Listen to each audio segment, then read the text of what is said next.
ഇന്നത്തെ ഫാമിലി വന്നതിൽ രണ്ടമ്മമാരെ കുറിച്ച് എനിക്ക് എടുത്തു പറയണം. ഒന്നാമത് ജിസേലിൻ്റെ അമ്മയും ഒന്ന് ആരിൻ്റെ അമ്മയും. ജിസേലിൻ്റെ അമ്മയെക്കുറിച്ച് ഞാൻ ആദ്യം സംസാരിക്കട്ടെ. ജിസേലിൻ്റെ അമ്മയെന്ന് പറഞ്ഞാൽ കറക്റ്റ് ആയിട്ടുള്ള എല്ലാ കാര്യങ്ങളും മകൾക്ക് പറഞ്ഞു കൊടുക്കുന്ന, മകളെ അതുപോലെ വളരെ ചിട്ടയോട് പഠിപ്പിക്കുന്ന ഒരു അമ്മയായിട്ടാണ് എനിക്ക് ഫീൽ ചെയ്തത് കേട്ടോ. അപ്പോൾ അമ്മ വന്ന് കയറിയപ്പം ജിസേലിനെ കെട്ടിപ്പിടിച്ച് കഴിഞ്ഞിട്ടാണ് ജിസേൽ ടാസ്ക് പോയി. ആ കെട്ടിപ്പിടിക്കുന്ന സമയത്ത് ജിസേലിൻ്റെ മമ്മി ജിസേലിനോട് ചെവിയിൽ പറഞ്ഞു, നീ നന്നായിട്ട് കളിക്കുന്നില്ല എന്ന് പറയുന്ന കേട്ടുകൊണ്ടാണ് ജിസേൽ ആക്ടിവിറ്റി ഏരിയയിലേക്ക് പോകുന്നതും ഈ ടാസ്കൊക്കെ കംപ്ലീറ്റ് ചെയ്യുന്നതും. അതിനുശേഷം ജിസേൽ തിരിച്ചു വന്നപ്പോൾ പിന്നെ ഇവരൊക്കെ ആര്യൻ കാലയിലൊക്കെ തൊട്ട് വിടാനും ഒക്കെ ചെന്നു. പക്ഷേ അമ്മ കുറച്ച് ഒഴിഞ്ഞു മാറി, ജിസേലിൻ്റെ മമ്മി കുറച്ച് ഒഴിഞ്ഞു മാറിയാണ് നിന്നത്. അതുപോലെ തന്നെ ജിസേൽ തിരിച്ച് ടാസ്ക് ചെയ്തതിന് ശേഷം വന്നിട്ട് ജിസേൽ എല്ലാവരെയും പരിചയപ്പെടുത്തി. പക്ഷേ ജിസേലിൻ്റെ മമ്മി ആരിനെ ശ്രദ്ധിച്ചില്ല. അപ്പോൾ തിരിച്ചു വന്ന ഒരു ഊഞ്ഞാലിൽ വന്ന് ഊഞ്ഞാലിൻ്റെ ഒരു കസേര ഉണ്ടല്ലോ, ഊഞ്ഞാൽ കസേരയിൽ ഇരിക്കുന്ന സമയത്ത് ജിസേലിനോട് മമ്മി ചോദിക്കുന്നുണ്ട്, ജിസേൽ മമ്മിയോട് ചോദിക്കുന്നു, എന്താ മമ്മി ആരിനോട് ശ്രദ്ധിക്കുക, ആരിനെ എന്താണ് മമ്മി ഹഗ് ചെയ്യാഞ്ഞത് എന്ന് ചോദിക്കുന്നു. അപ്പം മമ്മി കൂളായിട്ട് പറഞ്ഞു, ഞാൻ കണ്ടില്ല, അത്രയേ ഉള്ളൂ, ഞാൻ കണ്ടില്ല എന്ന് പറയാണ്. അതിനുശേഷം ജിസേൽ ചോദിക്കുന്നത്, മമ്മി എന്താണ് നന്നായി കളിക്കുന്നില്ല എന്ന് പറഞ്ഞത് എന്ന് ചോദിക്കുന്നുണ്ട്.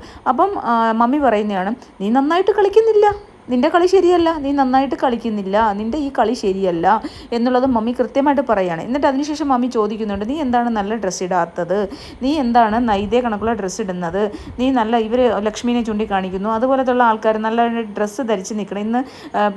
ഇന്ന് നമ്മുടെ ആദില ആയാലും നൂറ ആയാലും ഒക്കെ ഇന്ന് വൃത്തിയുള്ള ഡ്രസ്സാണ്. മറ്റേത് അവർ ജെട്ടിയിട്ടുണ്ടല്ലേ നിൽക്കുന്നത്. ഈ നൂറയൊക്കെ എന്ന് പറഞ്ഞാൽ ചെറിയ നിക്കർ, അതുപോലെ തന്നെ ആദിലയുടെയൊക്കെ വേഷം വളരെ വൾഗറായിട്ടുള്ള വേഷമാണ്. പക്ഷേ ഇന്ന് അവർ നല്ല വേഷത്തിലാണ് നിന്നത്.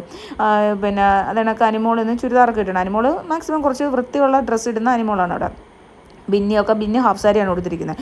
അപ്പോൾ ഇതൊക്കെ ചൂണ്ടിക്കാണിച്ച് നല്ല ഡ്രസ്സ്, ഇത് കണക്കുള്ള ഡ്രസ്സ് നിനക്ക് ഇട്ടാൽ എന്താണ് എന്ന് ചോദിക്കുകയാണ്. അപ്പം ടോട്ടലി ജിസേൽ ഭയങ്കര കൺഫ്യൂസ്ഡ് ആവുകയാണ്. എന്താണ് ഈ മമ്മി പറയുന്നത്, മമ്മി എന്താണ് പറയുന്നത്, ഞാൻ നന്നായിട്ട് കളിക്കുന്നുണ്ടല്ലോ, പക്ഷേ അപ്പോൾ പറയുന്നത് നിൻ്റെ കളി ശരിയല്ല, നിന്നെ നന്നായിട്ട് കളിക്കുന്നില്ല. പിന്നെ അതുപോലെ തന്നെ ആരിനെ കണ്ടില്ല എന്ന് പറഞ്ഞാൽ ആരിനായിട്ടുള്ള കൂട്ടുകെട്ട് ജിസേലിൻ്റെ മമ്മിക്ക് ഒട്ടും ഇഷ്ടപ്പെട്ടില്ല, ഒരു താല്പര്യമില്ല. അതുപോലെ തന്നെ ആ ഒരു മമ്മിയുടെ ശരീരഭാഷയിൽ തീർച്ചയായിട്ടും മകളെ നല്ല അച്ചടക്കത്തോടു കൂടി മകളെ വളർത്തണം, അല്ലെങ്കിൽ മകൾ നന്നായിട്ടിരിക്കണം എന്ന് ആഗ്രഹിക്കുന്ന ഒരു അമ്മയാണ്. അതുപോലെ തന്നെ മലയാളം സംസാരിക്കുന്ന ടാസ്ക് ലെറ്റർ വായിച്ചപ്പോൾ പെറുക്കിയാണ് മലയാളം വായിച്ചത്. അപ്പോൾ തന്നെ അമ്മി 2 കൈ കൊണ്ട് ക്വസ്റ്റ്യൻ മാർക്ക് എന്നുള്ള ഇതെന്താണ് ചെയ്യുന്നത് എന്നുള്ളൊരു ക്വസ്റ്റ്യൻ മാർക്ക് പോലെ ആംഗ്യം കാണിക്കുന്നുണ്ടായിരുന്നു ആ ലിവിങ് ഏരിയയിലിരുന്ന്. എന്നിട്ട് മമ്മി ചോദിച്ച കാര്യം, നീ എന്താണ് ഇത് ചെയ്തത്, നിനക്കെന്താ വായിക്കാൻ അറിയില്ല, നീ എന്താണ് ഇങ്ങനെ വായിക്കുന്നതെന്ന് ചോദിക്കണം.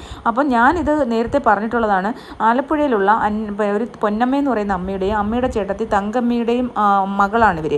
5 വയസ്സിലെ പഞ്ചാബി അച്ഛൻ മരിച്ചു. എന്നിട്ട് അവരുമായിട്ടൊന്നും ഒരു ബന്ധമില്ല. ഈ അമ്മമാരാണ്, മലയാളികളായ അമ്മമാരെ വളർത്താൻ ഈ കുട്ടി എന്താണ് ഇങ്ങനെ സംസാരിക്കുന്നത്. അപ്പോൾ ഇതൊക്കെ ജിസേലിൻ്റെ മമ്മി ഇന്ന് ചോദിച്ച കാര്യങ്ങളാണ്. Very good mummy.